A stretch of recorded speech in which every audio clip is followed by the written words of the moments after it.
Mga kapuso, nakataas po ngayon ang thunderstorm advisory sa ilang bahagi ng Mindanao. Ayon sa Pag-asa, apektado ang ilang panig ng Lanao del Norte, Lanao del Sur, Davao del Norte, Davao Oriental, Maguindanao del Norte, Zamboanga del Sur at Davao City. Pinalerto mga residente sa banta ng baha o kaya naman ng landslide. Tatagal po ang nasabing thunderstorm advisory hanggang alas 8 ngayong umaga.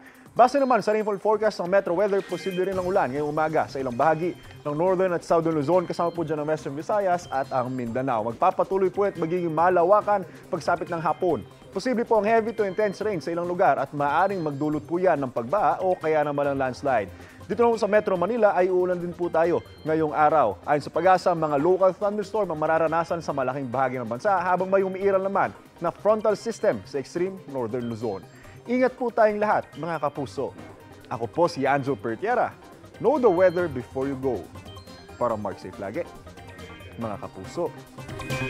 Kapuso, para laging una ka sa mga balita, bisitahin at mag-subscribe sa GMA Integrated News sa YouTube. Sa mga kapuso abroad, samahan nyo kami sa GMA Pinoy TV at sa www.gmanews.tv.